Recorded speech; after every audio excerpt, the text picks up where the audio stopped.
O Comitê de Política Monetária do Banco Nacional de Angola reuniu-se recentemente, no passado dia 17 e 18 de novembro de 2025, na província da Lunda Norte, e decidiu cortar 0,5 pontos percentuais na taxa de juros BNA. A taxa de juros BNA caiu de 19% para os atuais 18,5%.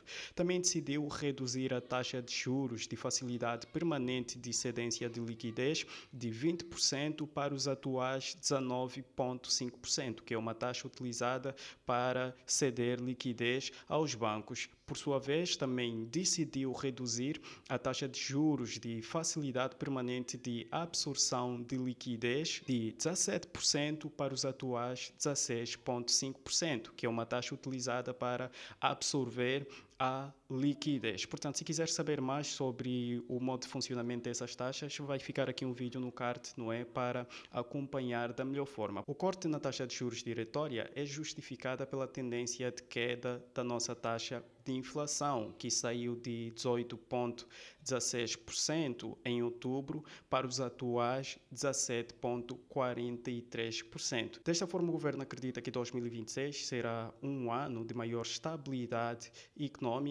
mas também é o ano pré-eleitoral, não é? Onde geralmente os gastos aumentam significativamente. Portanto, quais são aqui os pontos que precisamos olhar atentamente e como essas medidas podem impactar a nossa carteira de investimento e de que forma nos posicionarmos? É sobre isso que nós vamos falar no vídeo de hoje. Fique neste vídeo para saber mais.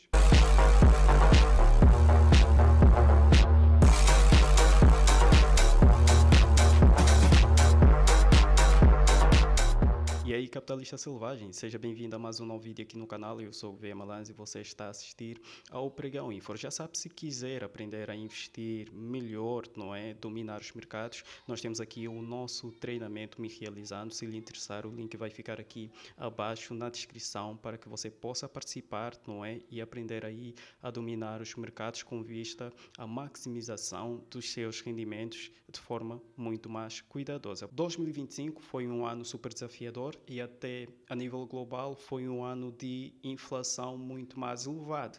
Portanto, se repararmos, a medida de corte de juros a nível nacional, ela está neste momento coincidentemente a acompanhar a tendência de queda de juros dos principais bancos centrais a nível global. A nível global, a tendência é de queda de juros com a finalidade aí de controlarmos cada vez mais a inflação. Portanto, espera-se um período de maior expansão econômica e, portanto, acredita-se que 2026 será um ano de maior crescimento econômico. Se olharmos para os principais bancos centrais, os Estados Unidos estão com uma tendência de juros em queda, o Reino Unido, juros em queda, Canadá, juros em queda, a África do Sul também juros em queda, a Europa está numa tendência de juros em queda, o Japão não é uma tendência de juros em alta, a Rússia juros em queda. A maior parte dos bancos centrais estão mais eufóricos e acreditam que o período a seguir é de expansão econômica. Juros em queda é um sinal positivo para o mercado, lembrando que os nossos juros são superiores à nossa taxa de inflação, tornando os juros positivos, não é? Isto poderá diminuir o custo de crédito para as famílias e para as empresas e, consequentemente, isto vai estimular o consumo e o investimento privado. E dados do BNA já mostram que o crédito na economia em moeda nacional aumentou 21,85%. Isto significa que os bancos estão a garantir liquidez à economia. Com juros em queda, o mercado acionário também vai ganhar cada vez mais força, vai valorizar-se cada vez mais, porque a maior parte das empresas cotadas, elas são do setor financeiro e beneficiam-se significativamente com a queda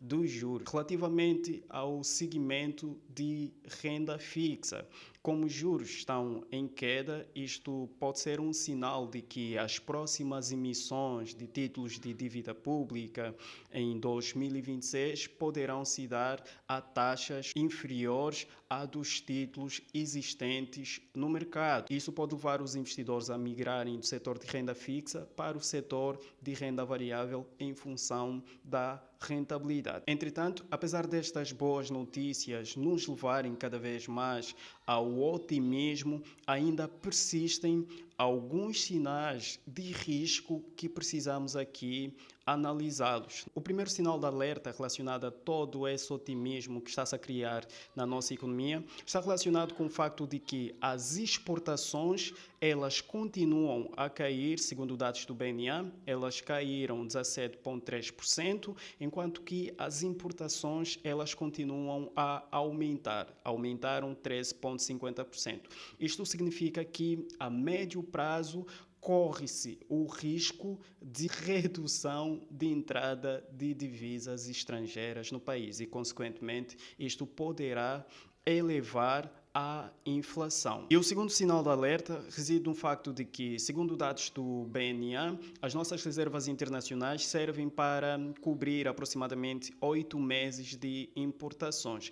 É um número muito bom, mas em caso de choques que pode estar relacionado com a queda do preço do petróleo ou devido a outros fluxos financeiros, pode levar o BNA a desvalorizar a nossa moeda, o que pode também cada vez mais elevar a nossa taxa de inflação. E o terceiro ponto de alerta reside no facto da dificuldade do governo em controlar os seus gastos. Geralmente, o nosso governo tem muita dificuldade em controlar os seus gastos, muito mais, não é, por causa da exigência dos cidadãos e dos acontecimentos do que das suas despesas. E isto nos leva à bola de neve da dívida. Ou seja, dívidas elevadas implicam pagamento de juros consideráveis, o peso destes juros agravam o déficit orçamentário, não é? O que significa que o governo passa a gastar mais do que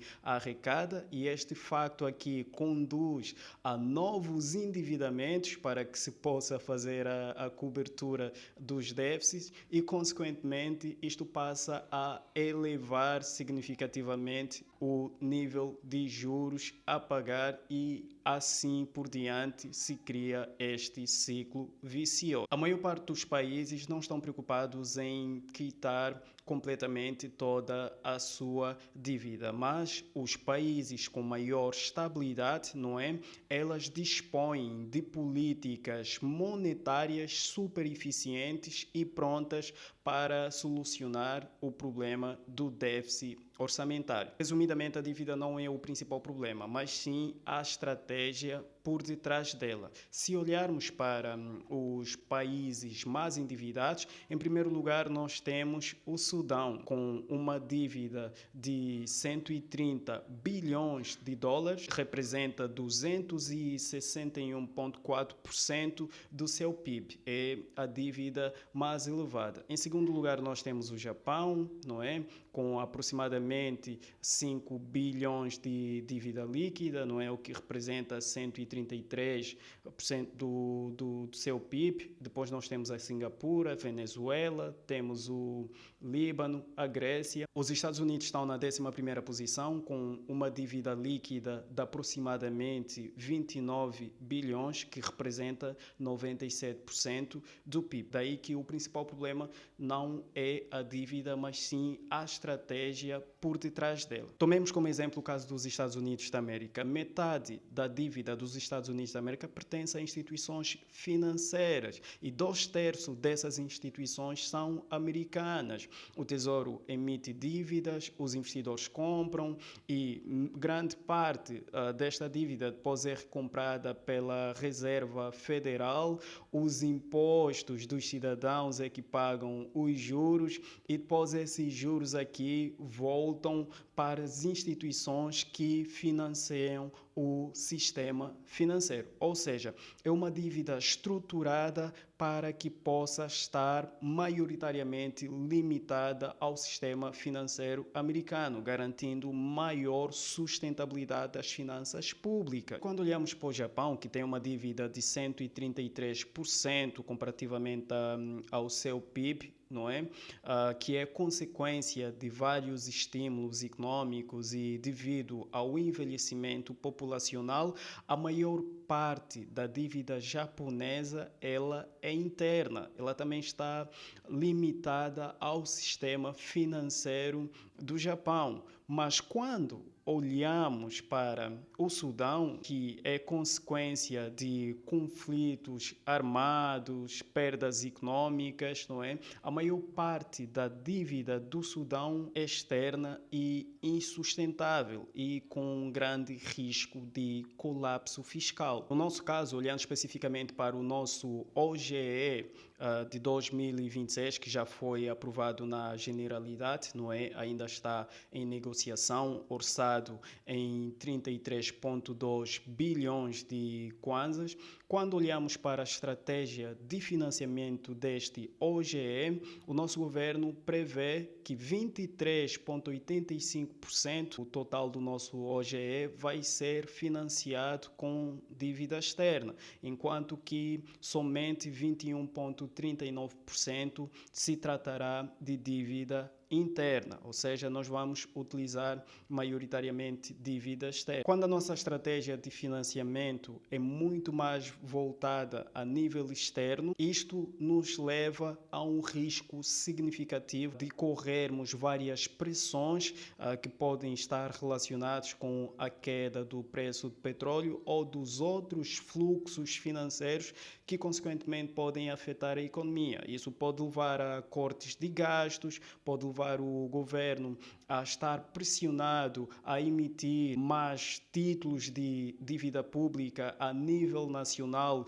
e a números super significativos para que possa conseguir dinheiro e financiar as suas operações. Lembrando que estamos a falar de 2026, é um ano pré-eleitoral, não é? Nós vamos precisar de muito dinheiro para as campanhas e para mais coisas. Este risco aqui, consequentemente, vai também contribuir para um aumento da taxa de inflação. Precisamos tomar esses sinais aqui como alerta, acompanhar tudo isto da melhor forma. Isto pode impactar significativamente os nossos rendimentos, porque a inflação é como se fosse um imposto invisível que acaba por reduzir o nosso poder de compra e adiar a materialização dos nossos objetivos. Daí que, como investidor, precisamos, não é, nos preocuparmos principalmente em garantirmos a proteção dos nossos rendimentos, maximizarmos ele, não é? E também garantirmos a sua valorização. O mais importante passa a ser nos focarmos naquilo que nós podemos controlar, como a seleção dos ativos que vamos investir.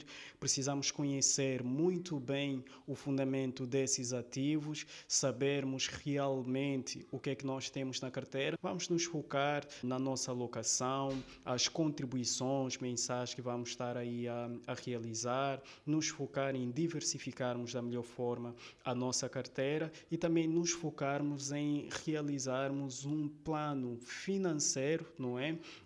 Que possa ser cada vez mais eficiente e nos ajudar, não é? A alcançarmos a estabilidade de que precisamos. É uma fase de otimismo, um bom momento para investir, para maximizar a nossa rentabilidade, mas precisamos sempre ficar em alerta, não é? Quanto a desenrolar da nossa situação econômica. A principal fonte para os seus investimentos é a sua poupança e a sua capacidade de poupar é do tamanho dos seus sonhos e quanto melhor investir, mais próximo estará da materialização deles. Malta, nós estamos juntos e até o próximo vídeo.